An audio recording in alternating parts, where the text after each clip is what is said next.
Começando agora o programa Navegar é Preciso. Navegar é preciso viver. Das ondas da internet para as ondas do rádio. Um programa para a malta portuguesa. Lusanet leva aos lusos dos 4 cantos do planeta as notícias da comunidade. Futebol, entrevista, música, cultura, utilidade pública e humor. Enfim, um programa para redescobrirmos nossas origens. Navegar é preciso viver, não é preciso. Navegar é preciso viver.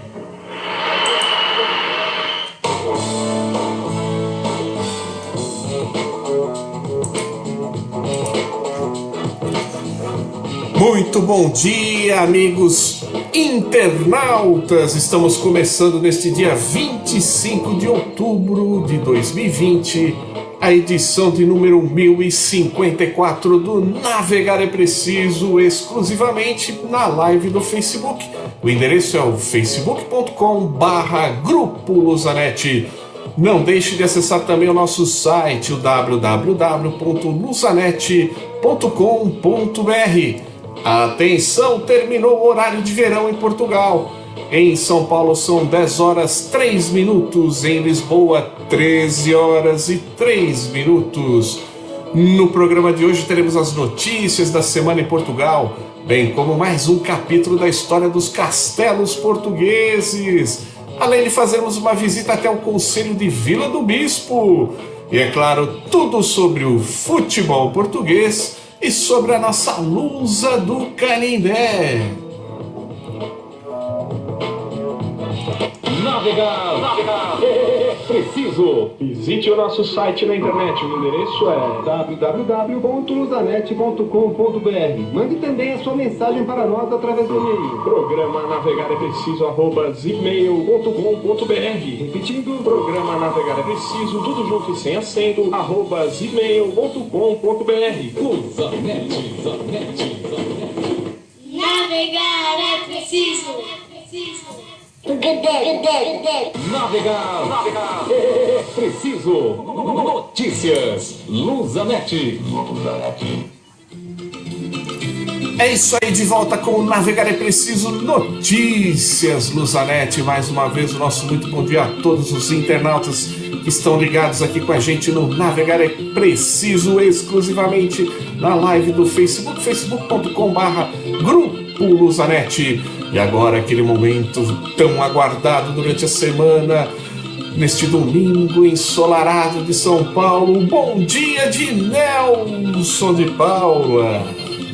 Muito bom dia, Lourenço. Bom dia a todos os internautas que nos acompanham todos os domingos. Um beijo no coração. Domingo de sol.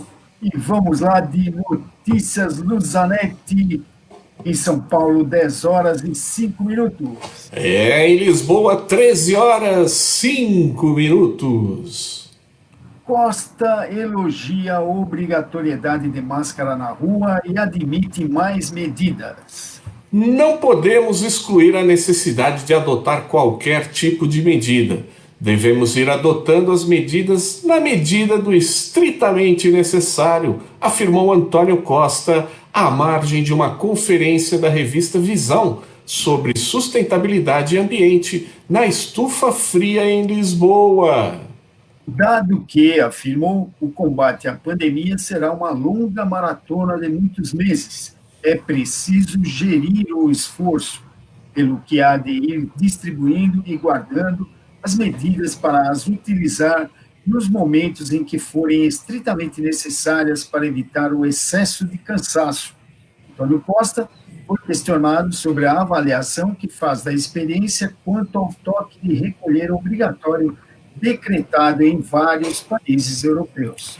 Dos dois maiores problemas que Portugal enfrenta nesta segunda onda da pandemia, acrescentou ele, é a fadiga com as medidas por parte da população e a alteração na faixa etária mais baixa, com os casos de menor gravidade e que tem diminuído a percepção do risco. Um dia depois da decisão da Assembleia da República, que aprovou uma lei a tornar obrigatório o uso de máscara na rua, Costa elogiou a difícil decisão dos deputados. É, obviamente, um incômodo, mas que adotamos para reforçar a consciência de que depende hoje essencialmente de nós controlar esta pandemia se não quisermos ter medidas de encerramento mais globais, justificou ele. Navegar é preciso. Turismo de Portugal vai ensinar a tirar partido do aumento da procura no interior. Neste verão, a pandemia da Covid-19 fez explodir a procura turística no interior do país. O Turismo de Portugal, em parceria com os Territórios Criativos, lança em Porto Alegre um programa para empreendedores que estudam nas escolas de hotelaria e turismo. O objetivo é qualificar a oferta turística, adaptando à identidade de cada território. Haverá um bootcamp em Alvaiázere e uma grande final em Coruche, revela um comunicado da Territórios Criativos.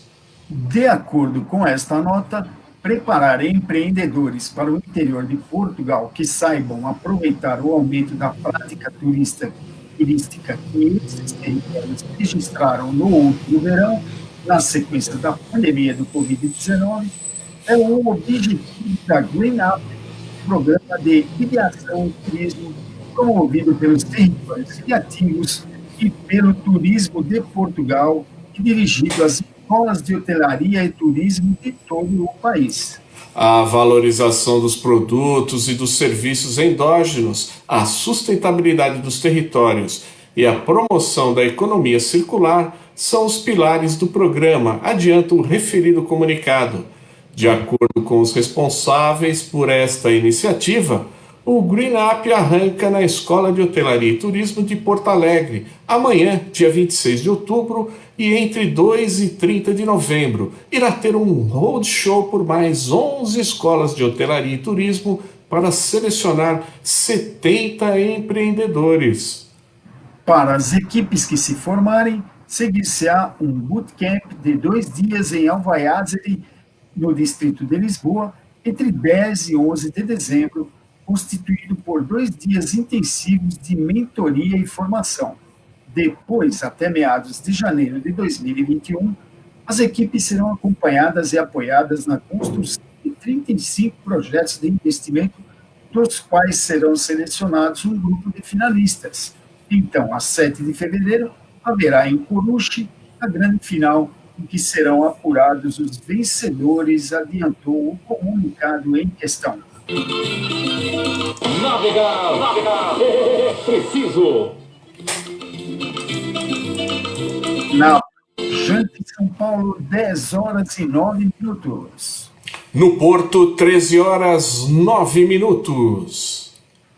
Apoio extraordinário de proteção social para trabalhadores. Saiba quem pode ser beneficiado.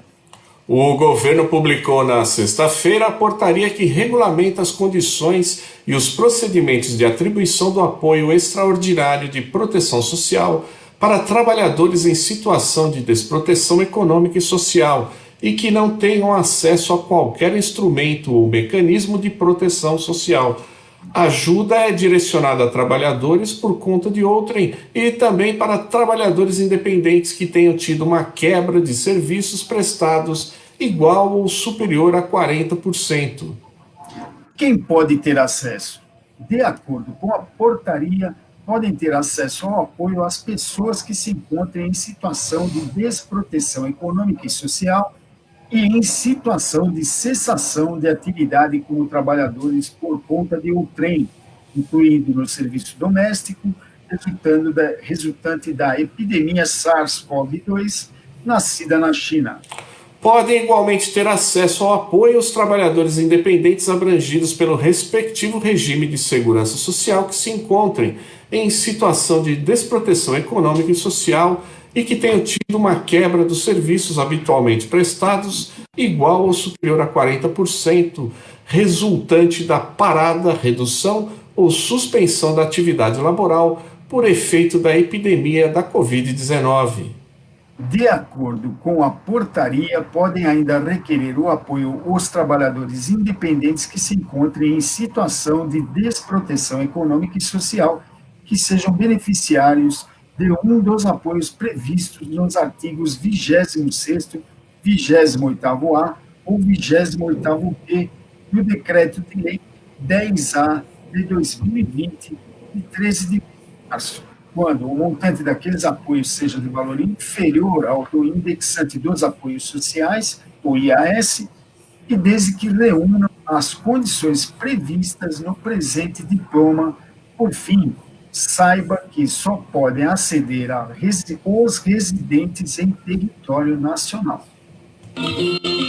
Navegar é preciso. Fórmula 1 está de regresso a Portugal.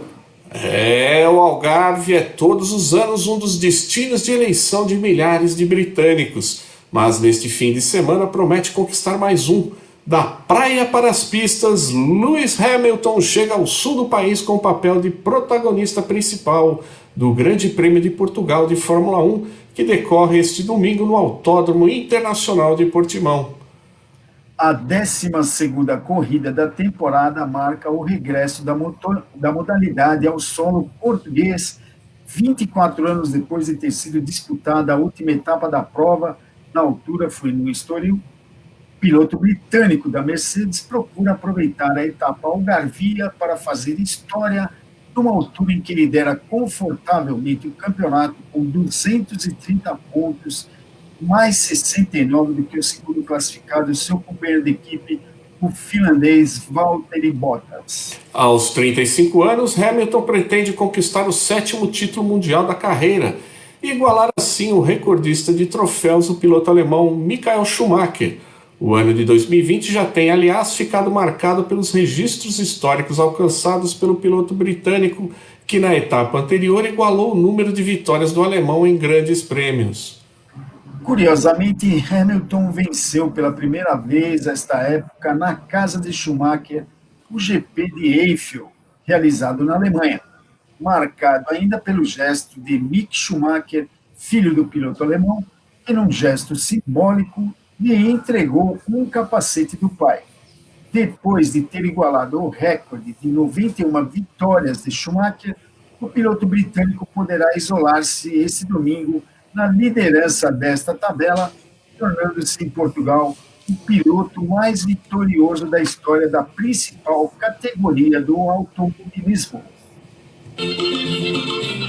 Navegar é preciso. Na bela e ensolarada São Paulo, 10 horas e 14 minutos. E em Vila do Bispo, que será o conselho abordado daqui a pouquinho no Turismo, 13 horas 14 minutos. Pois é, Lourenço, agora seria a hora das festas e eventos da comunidade portuguesa, né? Hoje o pessoal está indo lá no Arouca buscar o almoço, né? Quem encomendou até o último sábado, né? Hoje está podendo ir lá no drive-thru do Arouca São Paulo Clube para retirar o seu almoço e saborear na segurança do seu lar, né? Mas, devido ao problema causado pela pandemia do coronavírus, os eventos das casas regionais estão todos cancelados. Voltaremos a informar ao público luso-brasileiro assim que a situação estiver normalizada. Mas não se esqueça, quando tudo voltar ao normal, divulgue a festa ou evento de sua entidade portuguesa aqui neste espaço. É só enviar um e-mail para programa navegar é preciso @zipmail.com.br.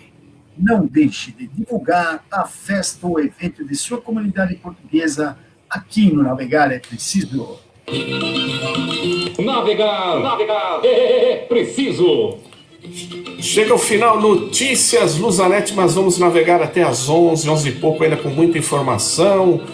Daqui a pouquinho no turismo iremos falar do Conselho de Vila do Bispo, na história dos castelos portugueses, hoje o 4º capítulo do Castelo de Évora Monte, no futebol português, nos descontos, tudo sobre a Superliga Portuguesa. E também nos descontos iremos falar tudo sobre a nossa Lusa do Canindé. Mas agora é hora de música, maravilhosa música portuguesa, claro, sempre oferecendo para você que está ligado aqui com a gente no Navegar é Preciso. Deixa eu mandar aqui um abraço pro Antônio Carlos da Relva Caldeira, sempre ligadinho aqui com a gente no Navegar é Preciso. A Vitalina Costa, um beijo para ela também. A dona Fátima, minha sogra, um beijo para ela. A Ariane, a minha mãe, a dona Dulce, a Simone, já todos ligadinhos aqui no Navegar é Preciso. E lembrando sempre que durante a semana você também pode assistir ao Navegar é Preciso pelo YouTube. Logo depois do programa a gente sobe a cópia do programa no YouTube. Você pode assistir a qualquer momento da sua semana, quando for melhor conveniente para você. E vamos dedicar essa música também a todos os aniversariantes da semana, mandando aqui um abraço para o meu primo Miguel, para os meus primos Miguel e Liliana lá de Portugal. Ontem nasceu o filho deles, o Francisco, um beijo para eles. Hoje, dia 25, está fazendo aniversário a minha prima Lena, lá de Portugal também, um beijo para ela. Amanhã, dia 26, a minha comadre, a Rose Sangalho, fazendo aniversário, um beijo para ela. Na quarta-feira, dia 28, meu primo Márcio, evangelista, fazendo aniversário, um abração para ele. Na sexta-feira, dia 30, o meu primo Rafael Duarte, fazendo aniversário, um abração para ele, ele está lá nos Estados Unidos. E também na sexta, dia 30, o nosso amigo Apolinho, o Dr. Mauro Gomes, fazendo aniversário, parabéns para ele. E vamos ouvir com Dulce Pontes. Gostas de Dulce Pontes? Maravilhosa, né? Uma voz inigualável. É isso aí, nós vamos ouvir Dulce Pontes cantando Ferreiro. Ó fuleiro, guarda a filha, não a ponhas da janela, que nem um rapazinho que não tira os olhos dela. Vai tu, vai ela, vai tu pra casa dela. Vai tu, vai ela, vai tu pra casa dela. Ó fuleiro, guarda a filha, não a ponhas da janela, que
Preciso. Visite o nosso site na internet. O endereço é www.luzanet.com.br. Mande também a sua mensagem para nós através do e-mail. Programa Navegar é Preciso, @gmail.com.br. Repetindo, Programa Navegar é Preciso, tudo junto e sem acento, @gmail.com.br. Luzanet, Zanet.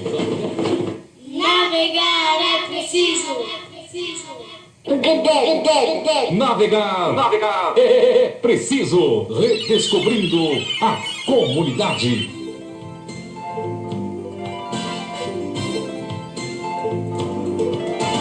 Eu desci no Alentejo, à beira do Guadiana. É isso aí, de volta com Navegar é Preciso, e como acontece todos os domingos, estamos aqui novamente, eu, Lourenço Correia, e meu copiloto Nelson de Paula, para levá-los a mais uma breve viagem a outro dos principais e mais pitorescos pontos turísticos de Portugal. Nelson, qual é o destino da viagem de hoje? Hoje vamos viajar até Vila do Bispo. É, situada no extremo mais a sudoeste, não só de Portugal como também da Europa, o concelho de Vila do Bispo está localizado no distrito de Faro, no Barlavento, Algarvio, sendo portanto banhado a sul e a oeste pelo Oceano Atlântico. Com uma área de 179 quilômetros quadrados, o concelho abrange 5 freguesias. Faz fronteira a norte com o concelho de Algesur e a leste com o concelho de Lagos. A presença humana no sudoeste do Algarve está confirmada desde o Neolítico, e a fazer fé em algumas jazidas de superfície pode datar do período Paleolítico, em que a Europa estava ligada à África por um istmo. A importância religiosa do cabo manteve-se na Idade Média, com as peregrinações que se realizavam ao túmulo de São Vicente, mesmo durante o período de domínio árabe. Identificado por alguns autores como o local da então célebre Igreja dos Corvos, mencionada por cronistas árabes, Vila do Bispo teve origem numa povoação que no início do século XVI foi legada à Sé do Algarve, tendo sido elevado à vila em 1633. Nelson, já chegamos lá no distrito de Faro, hein? Como é que fizemos para adentrar Vila do Bispo? Os principais acessos são pelas estradas nacionais 120 e 125. E o que temos, Lourenço, de patrimônio, cultura e lazer? O concelho de Vila do Bispo, devido à sua localização geográfica, é o único concelho do país que possui 2 tipos de costa: a costa meridional e a costa ocidental. A costa meridional, que se estende até o Cabo de São Vicente, oferece enseadas e baías com boas condições de abrigo. Já a nível de patrimônio, destacam-se os monumentos megalíticos, a igreja matriz de Vila do Bispo do século XVI e o Forte de Burgal. Nelson, o que é que podemos trazer de recordações do artesanato de Vila do Bispo? Destacamos as pinturas e as esculturas em madeira. E de festas e eventos, Lourenço? Destacamos a festa de São Vicente no mês de janeiro, a festa de Sagres no mês de agosto e a Feira Agro Expo no mês de setembro. Nelson, 10h24, como dizia o nosso saudoso amigo Abílio Erlander, já estou com água na boca. Sugestão gastronômica de Vila do Bispo. Destacamos o arroz de marisco, a feijoada de búzios, o feijão verde com batatas, o arroz de mexilhão e a feijoada de lebre. E os docinhos, Nelson? Aí tem os pastéis de batata doce, as glórias de Vila do Bispo e o arroz doce e também um morgado de figo. Nelson, quem quiser maiores informações de Vila do Bispo, consulta que site, hein? Vai lá no site da Câmara Municipal de Vila do Bispo, o endereço eletrônico é o www.cm-viladobispo.pt. Então não se esqueçam, estando em Portugal, visite. Vila do Bispo. É isso aí. E agora vamos de mais música nesta manhã quente de São Paulo, mais uma vez dedicando a todos que estão ligadinhos com a gente aqui no Navegar é Preciso. Todos já se conectando, compartilhando aqui a live com as suas mídias sociais. Mandando um abraço aqui também pro Adalto, a Mauri Lopes, que já também se ligou com a gente, está compartilhando aí nas suas redes sociais. Mais uma vez dedicando a todos os aniversariantes da semana. Mandando um abraço aqui para os meus primos Miguel e Liliana lá de Portugal. Ontem nasceu o pequeno Francisco. Hoje, dia 25, fazendo aniversário a Lena lá de Portugal, também minha prima. Um beijo para ela. Na segunda-feira, mais conhecida como amanhã, minha comadre a Rose Sangari fazendo aniversário, um beijo para ela. Na quarta-feira, dia 28, meu primo Márcio Evangelista fazendo aniversário, um abraço para ele. Na sexta-feira, o meu primo Rafael Duarte, lá dos Estados Unidos, ele estará fazendo aniversário, parabéns para ele. E também o nosso amigo Apolinho, Dr. Mauro Gomes, fazendo aniversário no dia 30, parabéns para ele. Vamos ouvir agora Ritual Tejo, Nascer Outra Vez.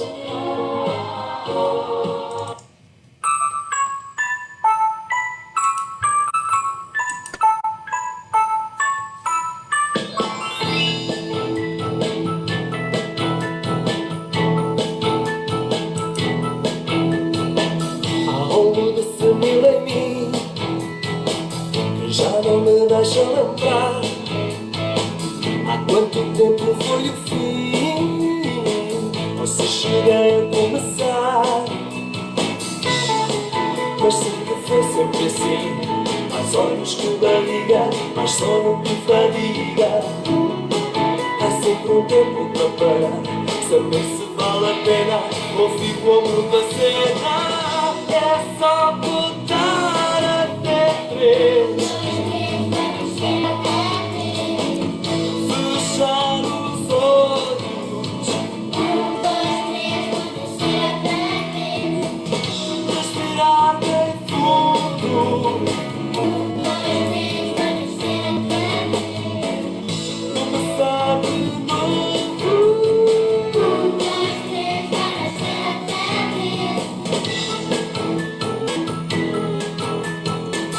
Nunca foi boa escolha ficar à espera para ver.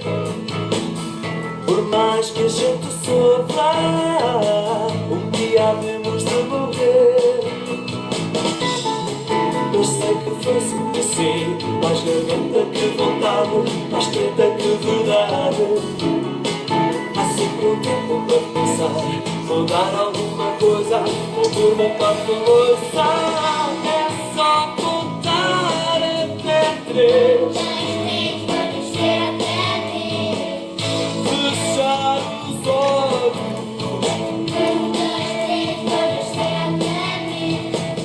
respirar bem fundo,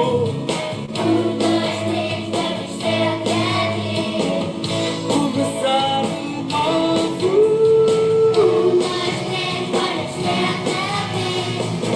É só contar até 3, fechar os olhos,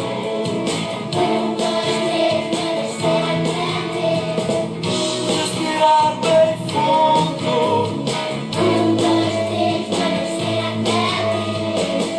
começar de novo.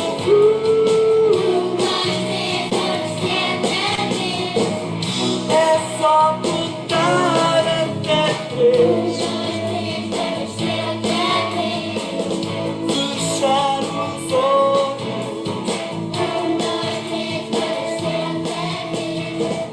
respirar bem fundo.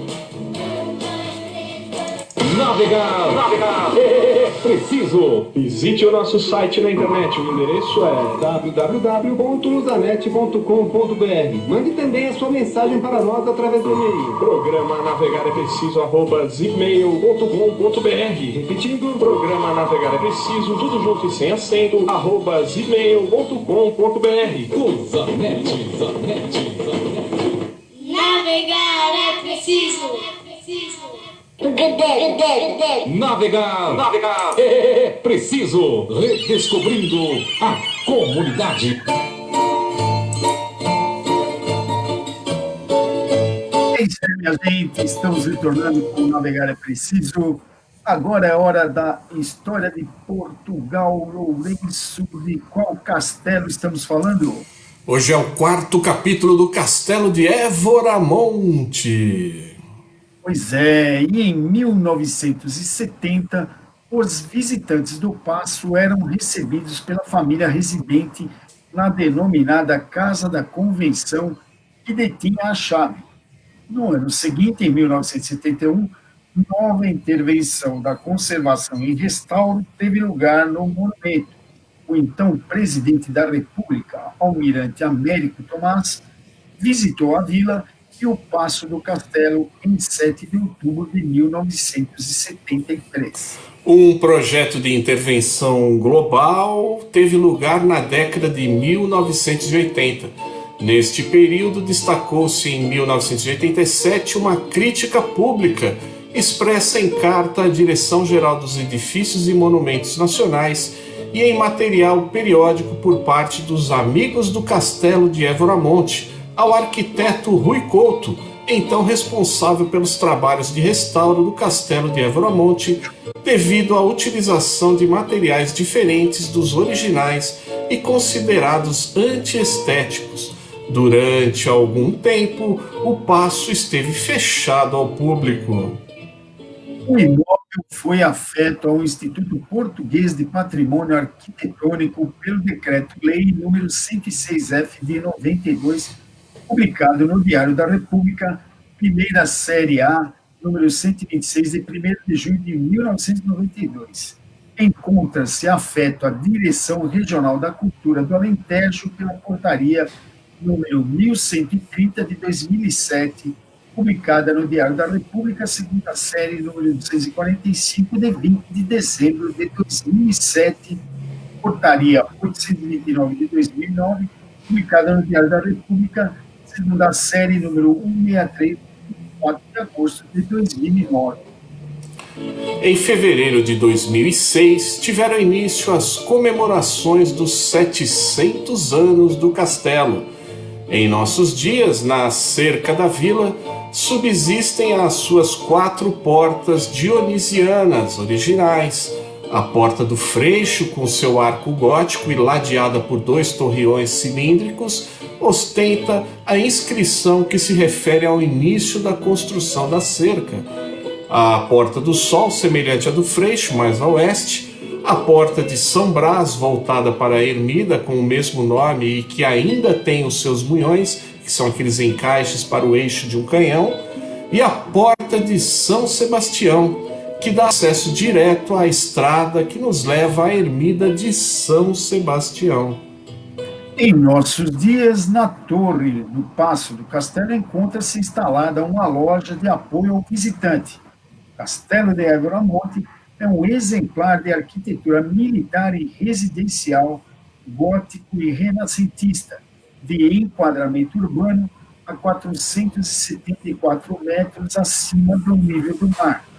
O conjunto é composto por castelo, conjugando função de paço senhorial da fase de transição e cerca urbana medieval de fase de transição, estando integrado no contexto das intervenções feitas nos territórios pertencentes à Casa de Bragança na época manuelina, constituindo um exemplo de adaptação à pirobalística a par com o castelo de Vila Viçosa.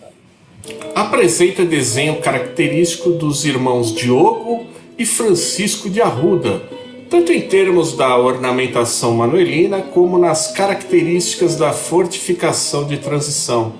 Revela algumas afinidades com os bastiões da fortaleza francesa de Salses, dos séculos XV e XVI, da torre de homenagem do castelo de Vincennes, do século XIV, e do castelo de Rambures, dos séculos XIV e XV.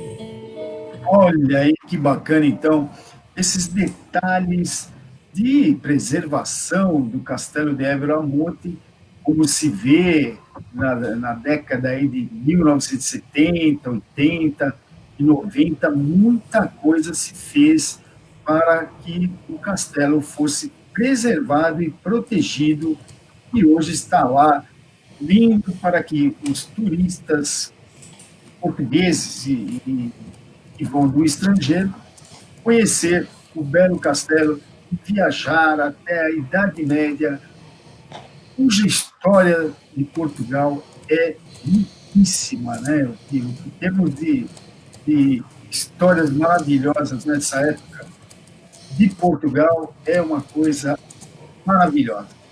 Semana que vem continuaremos a falar do Castelo de Évora Monte e falar da história de Portugal, Lourenço. É isso aí. Semana que vem tem mais história dos castelos portugueses. Vamos continuar com Évora Monte, Nelson? Sim, mais olha, 2 ou 3 capítulos ainda. Ah, ok. Então, enquanto a gente aguarda o contato com o Emídio e com o Camões, que agora ele vai fazer aquele contato que está todo mundo já se acostumando via celular com o Nelson vai abaixar aí o som da live para ele, para não dar microfonia. Na hora que o Emídio conectar, a gente coloca o Nelson, o Emídio e o Camões via celular aqui para vocês poderem discutir, narrar todas as questões do futebol português, as grandes dúvidas que acontecem nas jornadas, mas já nos descontos, tudo sobre o futebol português. Navegar é preciso. Visite o nosso site na internet. O endereço é www.lusanete.com.br. Mande também a sua mensagem para nós através do e-mail. Programa navegar é preciso @zipmail.com.br. Repetindo, programa navegar é preciso, tudo junto e sem acento, @zipmail.com.br. Lusanete. Navegar é preciso. Navegar é preciso nos descontos.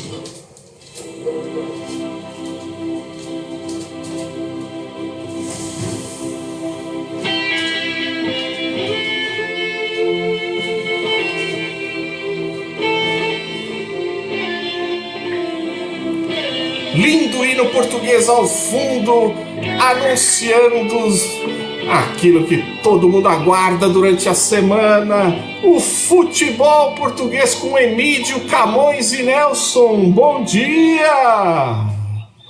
Bom dia, Lourenço. Bom dia, Camões. Bom dia, Nelson. Bom dia, pessoal. Bom dia, Camões e Emídio. Vamos lá, então, os destaques do futebol português. Emílio, nós já falamos aqui nas notícias, mas dá uma pincelada aí, 24 anos depois, Fórmula 1 volta a Portugal, né?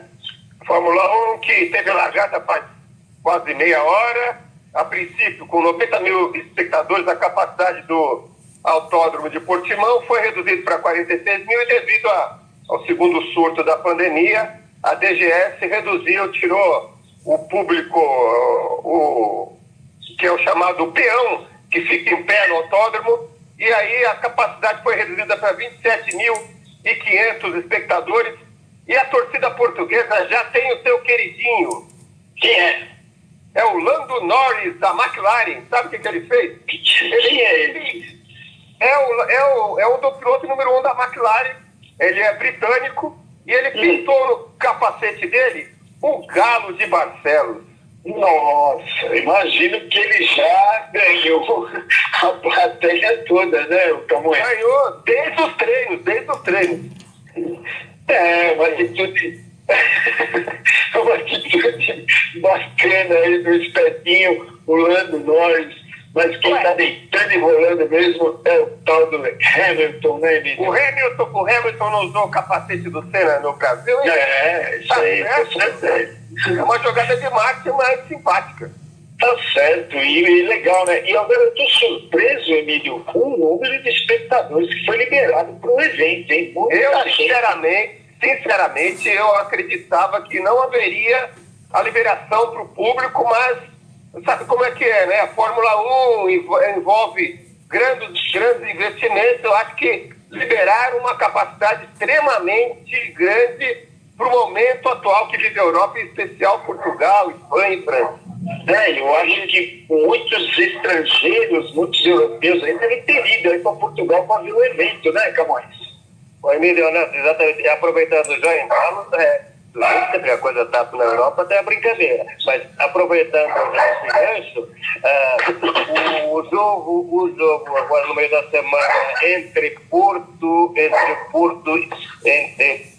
e Olympiacos também vai ter 7,5% do estádio liberado. Isso significa que o estádio do Dragão vai ter 3.750 espectadores. E até acho que não é muito, né, o Emílio? 3 mil para um estádio que é grande, né? O estádio do Porto acho que é para 70 mil pessoas, né? Então, mas precisa ver se eles vão separar esses 3.500, uma boa distância, ou se vão ficar os 3.500 juntos. Se ficar é a mesma, né? Aí não adianta nada. O fato é que, apesar do grande número de ocorrências do Covid, hoje o mundo já sabe lidar melhor com isso, então por isso que as coisas estão um pouco mais afrouxadas, né? Se bem que na Europa tem muita coisa acontecendo, muitos países se fechando. Vamos acompanhar, né? Emílio, Taça de Portugal, o que você tem para informar? Tivemos essa semana o sorteio da terceira eliminatória, agora com as grandes equipes de Portugal, pelo menos as equipes da primeira divisão. Os jogos das equipes estão agendados para dia 22 de novembro, é lógico. 22 de novembro é a data de partida, acontecem jogos geralmente alguns dias antes, alguns dias depois, mas a data base 22 de novembro. Os principais jogos, o Arouca recebe Guimarães, o Camões vai ter na terra dele a visita do Rio Ave enfrentando o Monção. O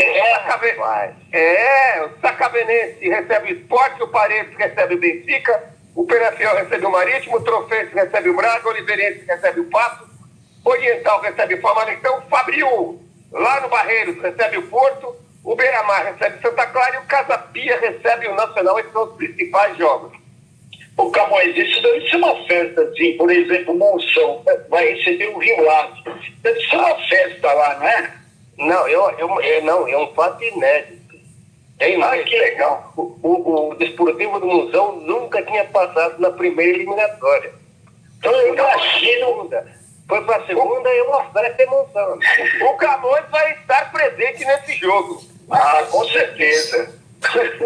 Emílio, Taças Europeias, Liga dos Campeões, a arbitragem contribui duplamente para a derrota do Porto. Como é que é isso, Emílio? Olha, sinceramente, dessa vez eu tenho que concordar com o técnico do Porto, que disse, olha, eu venho aqui publicamente pedir desculpa aos árbitros portugueses pelas vezes que eu os critiquei, porque o que fizeram com o Porto, realmente, o Porto foi jogar lá em Manchester, enfrentou o Manchester City, numa bobeada do Rubem Dias no meio de campo, ele perdeu a bola, o contra-ataque armado pelo Porto, o Luiz Dias fez um golaço a lá Cristiano Ronaldo.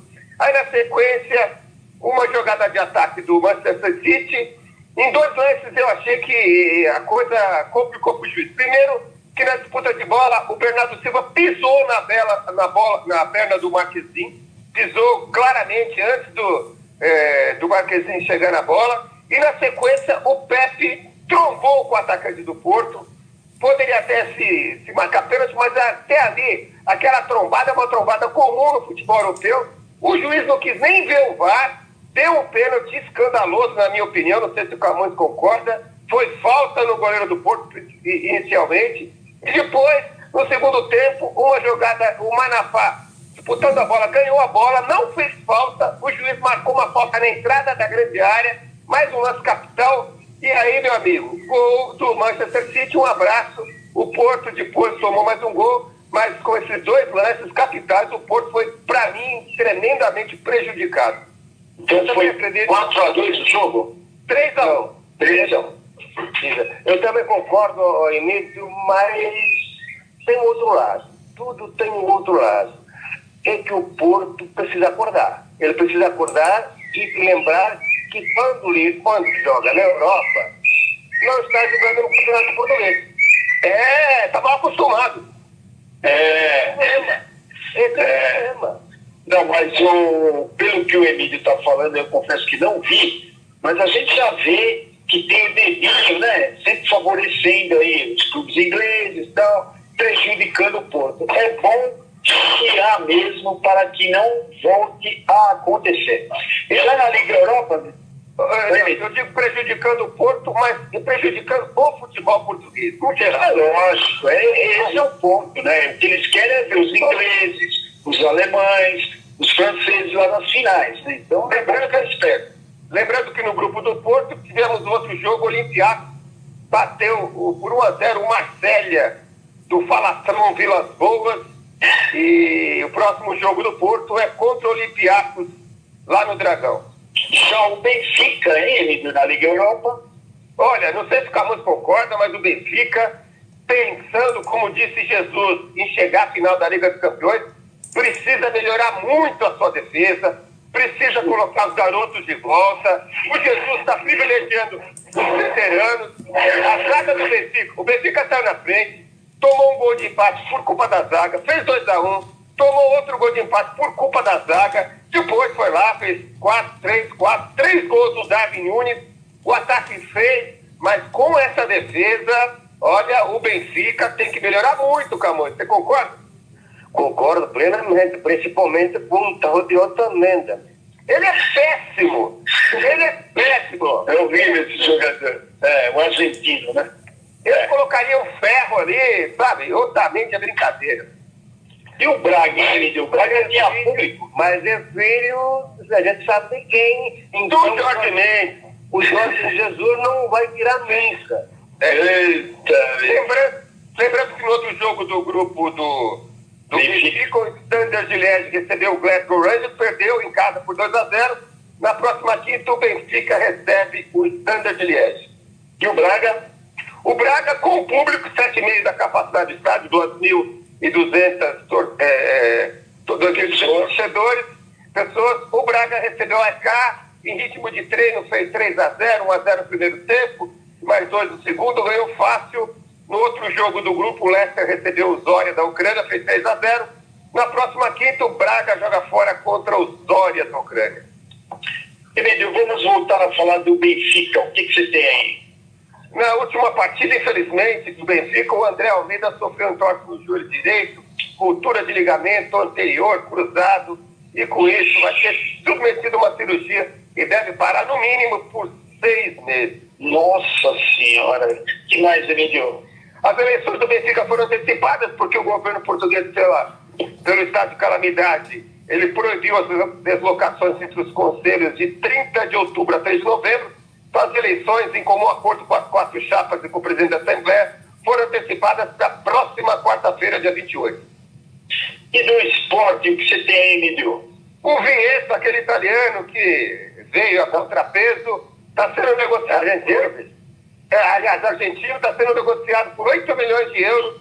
Já foi. A Al Hilal da Arábia vai ganhar 3,8 milhões de euros líquidos no primeiro ano, 4,2 no segundo e 4,6 no terceiro. Aliás, o Varandas falou, olha, realmente ele recebeu uma proposta das Arábias.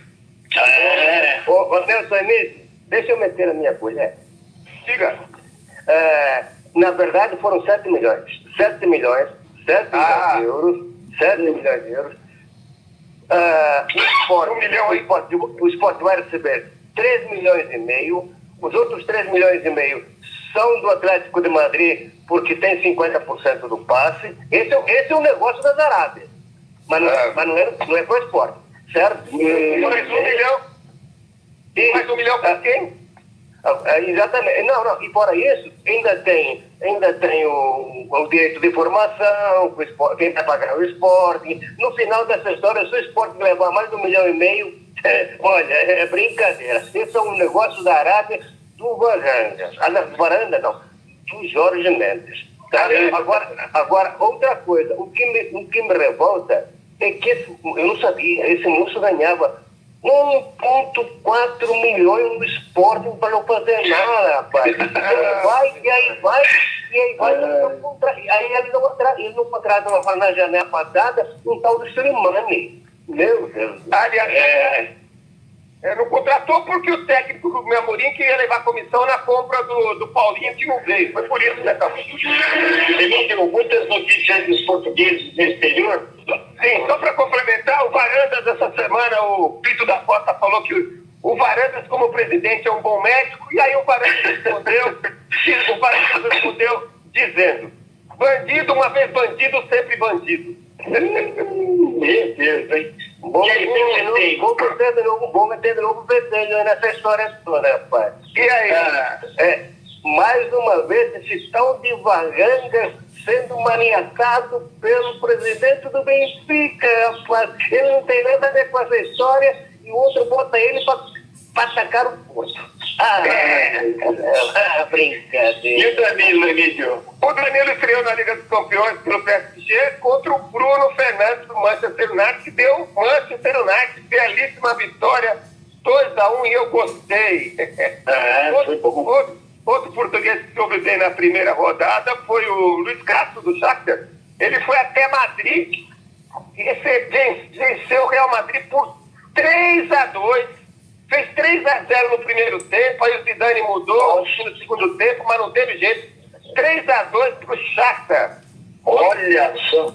Outro técnico português que foi bem foi o Pedro Martins do Olympiacos. Também venceu na estreia uma série do Villas Boas por 1-0, assim como o Diogo Jota também estreou bem, defendendo o Liverpool, que foi até a Holanda, bateu o Ajax por 1-0. Já o Atlético de Madrid, João Félix, foi goleada pelo Bayern por 4-0. Nossa Senhora. E o Éder marcou o gol de empate, um dos gols do Lokomotiv, 2-2 frente ao Red Bull Salzburg lá na Áustria. E na sua estreia no comando do Vasco, o Sabeto perdeu no décimo. Conseguiu perder pro Corinthians. Ele vai ter muito trabalho e vai ficar muito nervoso, meu amigo. E eu acho que ele vai ficar muito pouco tempo lá, viu? Também acho. O Portugal conseguiu, Camões, a segurança da presença no Mundial Sub-20, que acontecerá em maio e junho do próximo ano na Indonésia. Por quê?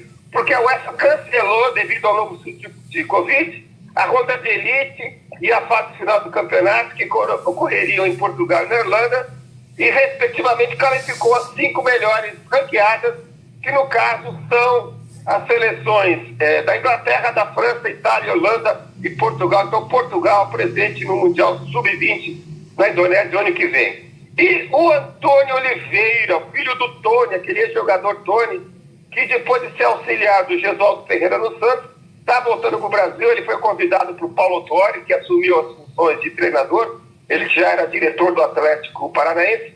Ele vai ser auxiliar do Paulo Tuori no comando do Atlético Paranaense até o final do Brasileirão, em fevereiro do ano que vem. Ah, legal. O Camões, Superliga está começando a esquentar. Conta aí para nós, a 4ª jornada foi concluída na segunda-feira, né? Exatamente, com o Boa Vista perdendo em casa para o Guimarães. Olha só o Guimarães, hein? Já a 5ª rodada começou na sexta, né, Camões? Exatamente, com o Tondela vencendo o Portimonense em casa por 1-0. Aí no sábado tivemos mais 3 jogos, com mais um empate no Nacional Passos de Ferreira 1-1. No outro jogo, o Sporting foi até os Açores e venceu o Santa Clara por 2-1. A Pedro Gonçalves, esse garoto de 22 anos, que veio, essa é a grande contratação do Sporting esse ano, que veio do Famalicão, acabou fazendo os 2 gols. No primeiro tempo, não sei se o Emílio vai concordar comigo também, só deu Sporting, mas numa bobeada, no único ataque que o Santa Clara fez, empatou o jogo. A defesa do Sporting não é brincadeira. É piada. E lembrando que tem 2 garotos também lá na base também. E depois, no segundo tempo, exatamente, no segundo tempo, ele colocou o ataque, porque ele entrou sem ataque, mas colocou o ataque, por muito ruim que tenha, o único garoto bom que tem lá, é acabado de um garoto chamado Tiago Tomás. Ele acabou entrando também, junto com aquele tal do Esporá lá, e foi entrando. E depois o João Mário também, o futebol que ele tem, tudo direitinho, o Sport acabou fazendo 2-1. Já no outro jogo... Só para complementar, por que o Rubem Amorim não utiliza o Quaresma, ou utiliza muito pouco, o jovem jogador da defesa do esporte? Porque tem um tal de Fedão agora que não sei se lá de onde, não sei também. Tem medo de empresário, né? Exatamente. E depois também tem um tal de Luiz Neto, rapaz. Luiz Neto, amigo. Luiz Neto passeando lá pela Rússia, tudo, não sei o que foi. Mas tudo Veterano. Exatamente. 35. E depois no outro jogo, rapaz. Olha, eu pensei que ia fazer também fácil, mas não foi não. O Porto acabou ganhando 1-0 do Gil Vicente, que vai jogar agora, com aquele jogo atrasado com o Sporting na quarta-feira. Pois é, pode comentar nele, porque o Porto andou perdendo um pênalti aí também. Emílio, como é que você explica? Alguns jogos têm permissão de espectadores, 15% da lotação, e outros não. Tem um critério? Tem. O critério é avaliar as regiões onde estão acontecendo esses jogos. Por exemplo, o Sport jogou lá nos Açores. Sim. Como o índice de Covid lá é baixo, eles tentaram fazer essa experiência, assim como nos outros dois jogos, Tondela e Portimonense, e também Farense e Rio Ave hoje. Não são locais onde que o índice de Covid é menor, então eles estão tentando liberar gradualmente, ver a repercussão, ver a logística, para poder assim começar a incutir essa liberação nos demais centros onde a Covid está menos afetada. Até porque o problema maior nesse momento, então, seguindo no seu raciocínio, o norte é o problema mais grave. Então, qualquer jogo do norte que seja feito no norte, eu acho que vai ser cancelado. Você tem a classificação aí? Não, ainda tem os outros jogos do domingo. Vamos lá. Sim, vamos lá. Temos já o domingo e segunda, né? No domingo nós temos Moreirense Marítimo, hoje Parense Rio Ave, nós temos o Famalicão Boa Vista, e no finalzinho da tarde teremos o Clássico do Norte, Guimarães Braga. E este com certeza não vai ter público. Não, por causa do problema que está tendo na região. E na segunda-feira, o Benfica recebe o Belenense SAD. Futuro comporta. Rapaz, agora... Comporta futebol. Comporta, meu Deus, hein? Agora nós temos sim a classificação. Nesse momento, o Benfica, mesmo sem jogar ainda, é líder com 12 pontos. Depois temos o Sporting e o Porto, o Sporting exatamente com menos um jogo, com 10 pontos. Aí no quarto lugar vem Santa Clara e Guimarães com 7. Depois vem em sexto Braga, Nacional e Marítimo com 6. Depois vem ali um monte em nono, Famalicão, Moreirense, Belenense SAD, Gil Vicente, Tondela e Passo Ferreira com 5. 15º Portimonense com 4. 16º Rio Ave, uma surpresa, rapaz, com 3 pontos. 17º Boa Vista e 18º Novato Farense com 1 ponto. O Rio Ave tá mal, hein, Mídio? Daquela eliminação na Liga Europa, nos pênaltis, realmente aquilo foi uma ducha de água fria, desanimou o pessoal do Rio Ave, mas eu ainda acho que o Rio Ave tende a se recuperar. E na segunda liga, segura cadê ele fica, mano? Rapaz, olha, o Mafra ainda não jogou, mas é líder com 15 pontos. Aí nós já temos ali no segundo lugar o Chaves e a Acadêmica com 14 pontos. O Estoril já subiu. Já foi para o segundo lugar, porque o Estoril acabou vencendo o último. Rapaz, Varginho que já jogou na primeira liga, hein? Olha, ele acabou vencendo, então tinha 11, foi para 14 pontos. Então tá todo mundo ali junto. O Acadêmico de Viseu venceu o Benfica, rapaz. Aliás, o Benfica B e o Porto B estão sendo um fiasco na segunda liga, viu? E já está com 6 pontos, e lá embaixo, como eu falei, está o Covilhã com 5 pontos e o Guarani com 5, também com 5 pontos em 17º e 18º lugar, respectivamente. A Acadêmica começa a se recuperar. Eu estou com palpite que esse ano vai subir, hein? Vamos ver.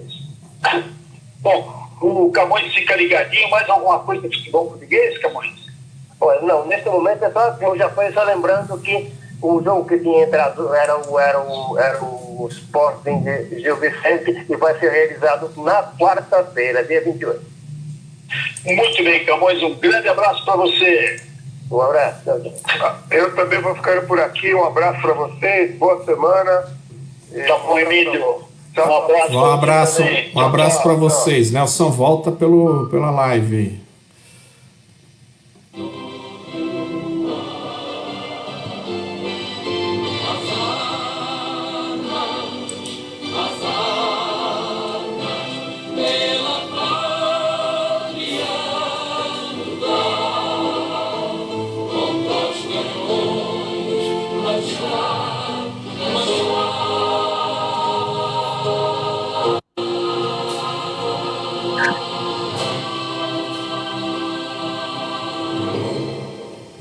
Navegar é preciso nos descontos.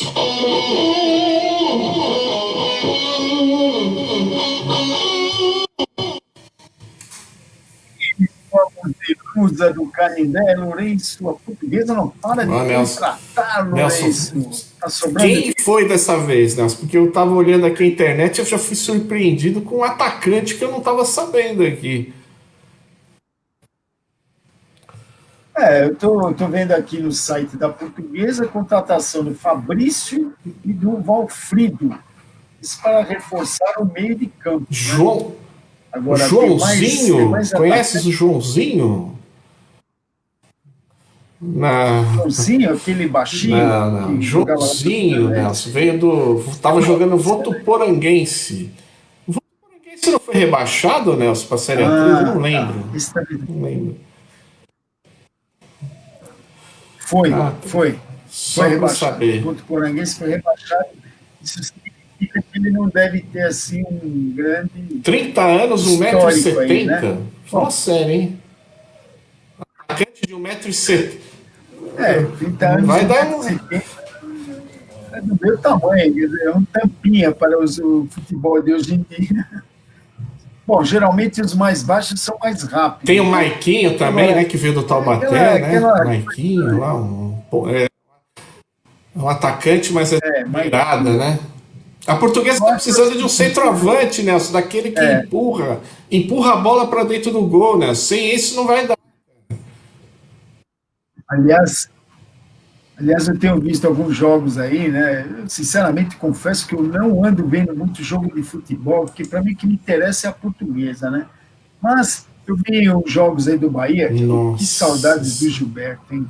Que jogador, centroavante, espetacular. Olha, hoje em dia tem poucos jogadores com o nível do Gilberto. E a gente tem uma saudade tremenda, porque a última vez que a Portuguesa jogou a Série A, estava lá o Gilberto. Quem não lembra daqueles 4 que nós enfiamos no Corinthians, lá no Mato Grosso, ele fez 3. Então, hoje em dia, Lourenço, nenhum time, aliás, nenhum não, né? Tem o Flamengo lá, tem lá os bons jogadores no ataque, mas poucos times têm bons jogadores no ataque. Aliás, nem a seleção brasileira. A seleção brasileira está jogando com o Firmino e com o outro lá, o Richarlison, sabe? Pelo amor de Deus. Então, estamos Eles não mal são mesmo, atacantes, né? aqueles atacantes, né? De tirar eles o filho da torcida. Eles não são atacantes, eles não são meias, eles não são nada. Esses jogadores nota 5,5. Olha, seleção brasileira, né? Então, realmente, a gente, quando era moleque, né, a gente via revelações a rodo nos ataques, né? Porque o jogador sempre gostou de fazer gol, tal, ficar brilhando. Então, atacantes tinha a rodo. Hoje em dia, olha, não tem atacante. Nós temos melhores goleiros do que atacantes. Infelizmente. O Brasil está exportando goleiros para o exterior, né? Tem bastante goleiro brasileiro rodando o mundo aí. Opa, tem um no Barcelona, eu vi o jogo ontem, o goleiro era brasileiro. Tem o Alisson, e tem tantos outros jogadores. Tem um no Manchester City. Tem muitos goleiros aí brilhando aí no futebol, goleiros brasileiros. E atacantes nós temos que se virar aí com os Firminos da vida, com o Richarlison, e aguentar o mala do Neymar lá, né? Então, É isso aí. Agora, a Portuguesa jogando a Copa Paulista, aí você Já imagina. saiu a tabela, hein, Nelson? Saiu a tabela da Copa Paulista aqui. E como é que é? A Portuguesa estreia. No dia 4, né? A Portuguesa. Deixa eu só pegar a tabela completa aqui. Vai comentando aí, Nelson. Vai falando aí. Eu queria comentar na parte política. Foi marcada uma reunião do Conselho Deliberativo para o dia 29. 29, deixa eu ver aqui, esta semana, é na quinta-feira, às 17h30, se eu não me engano, ou 18h30, vou até confirmar aqui. Tem uma convocação do Conselho Deliberativo, depois de tanto tempo, né, questão da pandemia, tem gente aí falando diabo aí por conta dessa reunião do Conselho, então está aí, é marcada a reunião do Conselho, e é bom que os conselheiros vão para lá discutir, tomando os devidos cuidados, porque a gente sabe que no Conselho Deliberativo da Portuguesa tem muitas pessoas de idade, então a gente tem que, né, tomar os devidos cuidados e comparecer lá nessa reunião do dia 29, né? É virtual, não? É presencial? Não, é presencial. Reunião presencial Que horas, Nelson? Mas é no começo no finzinho da tarde, mas não era. Tinha que ser às 7 da noite, 8 da noite?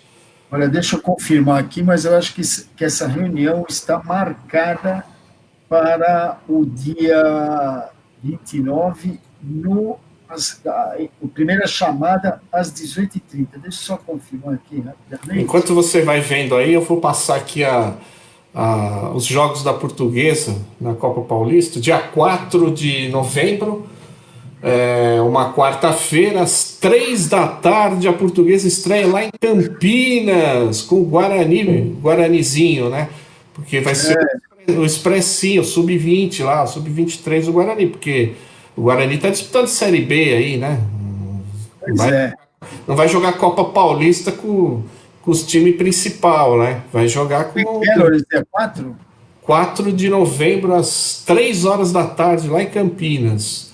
Quarta-feira. Deve ter transmissão lá da... FPF TV vai transmitir todos os jogos. Está aqui tô no site da Federação Paulista aqui, com a tabela.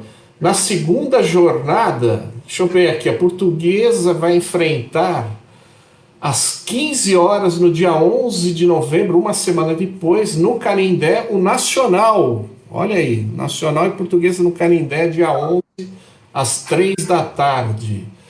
Lourenço, só confirmando. Tá. Só confirmando, é 18h30 mesmo a primeira chamada, a primeira convocação, e a segunda chamada para as... Deixa eu ver aqui. Põe o óculos, Nelson. 50 minutos depois, Então, não, 30 minutos depois. Então, não, é 50 minutos que isso. Segunda chamada, não, vamos lá. Primeira chamada às 18h30, segunda chamada às 19 horas, presença mínima necessária de 50 conselheiros. Se não tiver 50, não vai ocorrer a reunião.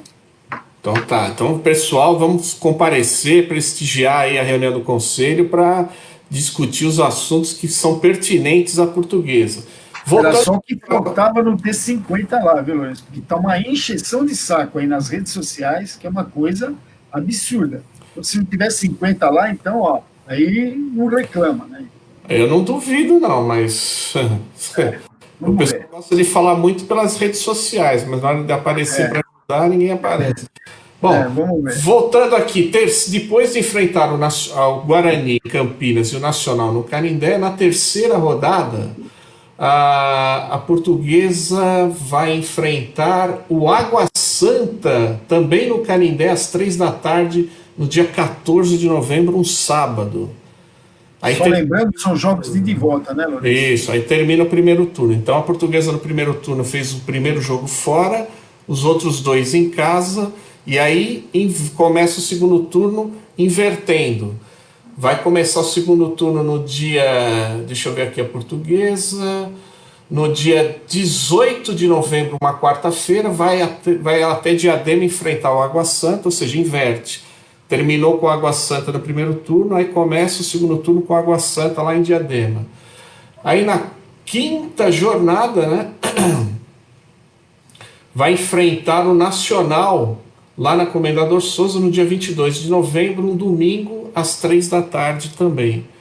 E encerra a fase de classificação recebendo o Guarani aqui no Canindé no dia 25, uma quarta-feira, às 3 da tarde também. Ou seja, os jogos são todos às 3 da tarde, com transmissão da TV FPF, aí, na televisão da Federação Paulista.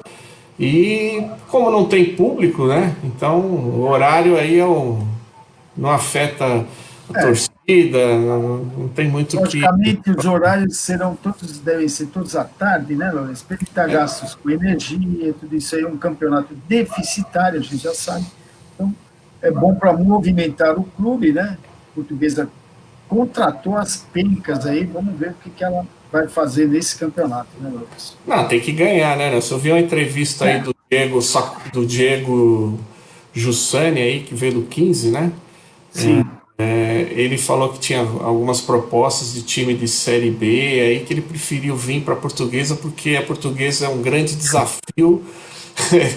Eu acho, um enorme desafio. Eu acho que ele foi modesto com o grande, tinha que ser menor, que nem você está falando. É um enorme desafio. Enorme. A verdade é que esses caras iam ficar aí meio que parados, né? Então, um campeonato de 2 meses, mas de repente alguns desses jogadores tenham um bom desempenho, e aí podem continuar na Portuguesa aí para a Série A2 do ano que vem, né? Mais um ano de Série A2, né? Eu acho que é assim, se alguns desses jogadores puderem.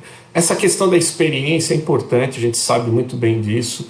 Faltou aí nas últimas 2 jornadas da Série A2 o William Magrão, a experiência dele lá dentro de campo. A gente, por mais que tenha reclamado da arbitragem, mas fez muita falta, essa é a verdade, para pôr o ânimo da galera no lugar, baixar aquela adrenalina, e faltou. Há controvérsias, alguns dizem que o senhor Marchiori não quis convocá-lo para as partidas. Se for verdade, olha, eu acredito que não. Nada de bola, sinceramente. Eu acho que não, acho que realmente ele não estava nas melhores condições físicas, apesar de que é aquilo que a gente fala, né? Às vezes você tem que fazer sacrifícios, que nem foi o que o Lúcio Flávio fez naquele jogo, que ele estava machucado lá, ele entrou, fez o gol e saiu. Eu não vou lembrar agora contra quem foi. Acho que foi o Rio Claro, acho que foi com o Rio Claro, não tenho certeza. E ele entrou, só ele estava fazendo o gol no time naquela época. Ele entrou, fez o gol, saiu na hora que comemorou. Meio lesionado, não é isso? Mas fez. Entrou, fez exatamente. Então, às vezes, você tem que ir para o sacrifício na hora da necessidade. Então, eu achei que não sei a real situação física do Magrão naquela época aí, nesses últimos jogos. Mas agora já foi, né? Águas passadas não movem moinhos, como diz aquele velho ditado. Agora a gente tem que pensar para frente. Vamos esperar aí que a Portuguesa faça uma boa campanha, um campeonato de tiro curto aí. E o importante é a gente conseguir chegar até a final, porque aí chegando até a final, a gente tem 2 situações. Ou pode ir para a Série D, voltar a uma competição nacional, ou então participar da Copa do Brasil, que, diga-se de passagem, dá muito dinheiro. Eu não sei se a Portuguesa conseguiria passar de primeira para a segunda fase, ou chegar até uma terceira fase da Copa do Brasil, mas seria de muito bom grado um dinheirinho entrando nos cofres da Portuguesa. Sem dúvida. Eu não sei, é que aí, pessoal, é uma questão difícil de se analisar, né? Se a gente optaria pela Série D, todo mundo fala que a gente deveria optar pela Série D para poder começar a galgar, mas eu não sei, viu? Às vezes eu fico imaginando, será que não seria mais vantagem de disputar a Copa do Brasil e depois galgar a Série D pelo Campeonato Paulista? Porque a Portuguesa subindo da Série A2 para a Série A1, a chance de voltar para a Série D pelo Campeonato Paulista é enorme, gente. Não, e o Lourenço, a Copa do Brasil é bom lembrar que é o campeonato que mais dá dinheiro aos clubes, certo? Então, a Portuguesa nesse caso, eu optaria pela Copa do Brasil, como você acabou de explicar. chance de subir para a Série D no Campeonato Paulista é grande.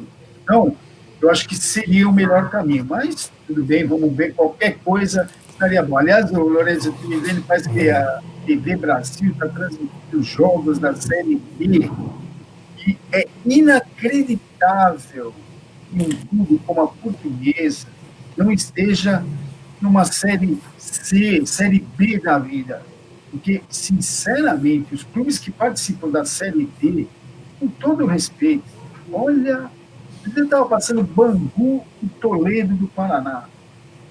Pelo amor de Deus, sabe? A Portuguesa, olha, não merece isso. Sinceramente, triste o torcedor da Portuguesa, o que está passando nesses últimos anos. Se eu não estou enganado, a última vez que a Portuguesa participou a primeira e única, né? Porque a Portuguesa caiu para a Série D, disputou o primeiro ano e depois não voltou, né? Foi contra o Bangu. A Portuguesa jogou com o Bangu, né? Ida e volta. No grupo da Portuguesa tinha Bangu e um time lá do Espírito Santo, que eu nem lembro. Foi eliminado por um time do Espírito Santo. Olha, meu Deus. Minha mãe do céu, também é tão importante que você nem lembra o nome. Nossa, olha, eu vou te contar, bicho, é triste, cara. É triste a Portuguesa nessa situação. Torcedor da Portuguesa que ainda, né, acompanha a Portuguesa, olha, tem que tirar o chapéu. O que a Portuguesa passou nesses últimos anos, olha, o torcedor é apaixonado mesmo. Né? Mas é isso, né, Lourenço? Eu acho que por hoje... acho que é o que a gente tinha. Antes de... O Sub-20 da Portuguesa jogou com a Água Santa e empatou 1-1, né? O jogo empatou. O time treinou acho que 3 vezes aí para jogar. São as coisas da pandemia aí que não estava podendo treinar e aí teve que juntar. Pelo menos uma notícia boa: os jogadores nenhum estava com Covid. Já é uma coisa. Vamos ver se consegue aproveitar, se o treinador conseguir aproveitar alguma coisa desses times, porque o importante nessa categoria sub-20 não é título, né, Nelson? A gente fala, né, é sempre legal ganhar, mas o importante não é ganhar. O importante é revelar jogadores.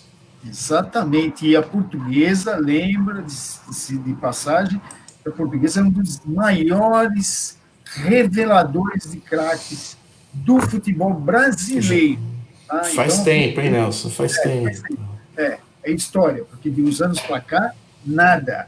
Então, olha, a Portuguesa, até pelo fato de ter uma localização privilegiada, ela sempre revelou muitos jogadores e sempre teve um pessoal competente mesmo revelando, se bem que alguns, né, pegavam jogadores, né, da Portuguesa, atravessavam a rua ou levavam para lá, para Barra Funda, né, Palmeiras, São Paulo. Aquela velha história. A Portuguesa não está desse jeito à toa. Né? Que time azarado. Não. A Portuguesa sempre foi assim, dormindo com o inimigo. Os times da Portuguesa estão lá dentro. Então, por isso que a Portuguesa está desse jeito. Mas a gente espera que os bons sejam sempre em número maior, né, Lourenço? Exatamente. Bom, Nelson, vamos mandar aqui os parabéns para os aniversariantes da semana, para a gente poder fazer o encerramento do programa. Deixa eu pegar a lista aqui. Bom, deixa eu mandar mais uma vez aqui um abraço para os meus primos lá de Portugal, o Miguel e a Liliana, que nasceu ontem o Francisco, o primeiro filho deles. Um beijo para eles. Parabéns. Hoje, dia 25, está fazendo aniversário a minha prima lá de Portugal, a Lena. Um beijo para ela. Amanhã, dia 26, a minha comadre, a Rose Sangalho, fazendo aniversário. Um beijão para ela. Na quarta-feira, dia 28, meu primo Márcio Evangelista fazendo aniversário. Um abração para ele. Na sexta-feira, dia 30, o meu primo Rafael Duarte está lá nos Estados Unidos estudando. Um abração para ele. E também na sexta, o nosso amigo Apolinho, o doutor Mauro Gomes fazendo aniversário. Deixa eu mandar aqui um abraço também para o pessoal que se conectou com a gente aqui. O Adalto Amauri Lopes, o Alcino Moreira Alves, o Antônio Carlos da Reva Caldeira, o Antônio Cristóvão, o Arthur Cabreira, um abração para ele também. a Vitalina Costa. Deixa eu mandar aqui um abraço também pro pessoal da minha família, a minha esposa Grace sempre dando um apoio pra gente aqui nos bastidores, a dona Fátima, a Ariane, a tia Helena, a tia Marina, a minha mãe, a dona Dulce, a Simone, minha irmã, o Adilson, o Tiaguinho, o Miguel, os meus primos Sidney, Fátima e Samuel, o meu tio Lírio, minha tia Maricia, a Amélia, a Bruna, a Fernanda e o Neto lá do Aldeias da Nossa Terra. Hoje eles estão lá no Arouca, no drive-thru do Arouca. Você que fez a encomenda até o dia 17, hoje está indo lá resgatar o seu almoço de domingo. Ai, que inveja! Não é fácil não. Mandando um abraço também para Orlando, para Rosa, para Esther Sangali, que sempre acompanha a gente também aqui no Navegar é Preciso. Nelson de Paula, faça o encerramento aí, meu jovem. Parabéns pela iniciativa do Arouca aí, muito bem pensado. Um abraço aí para essa seleta audiência que você acaba de falar aqui, tantos amigos. É isso aí. Vamos encerrando o programa, deixando aqui um abraço a todos os internautas que nos prestigiam e aos jornais que colaboram com as notícias, a equipe do Navegar, eu, Lourenço e Emílio, enfim, assim, por idealismo a emissão desse programa. Lembrando sempre que as colocações aqui feitas são independentes, espontâneas e democráticas, representando a opinião pessoal de cada um. Voltaremos no próximo domingo a partir das 10 horas, ao vivo no facebook.com/Grupo Luzanet. Um grande abraço e tchau!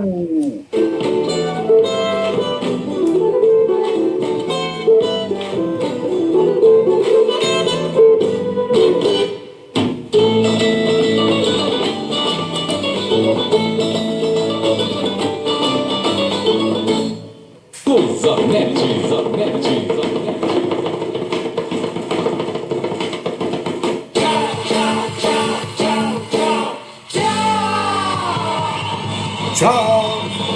Tchau! Zanetti.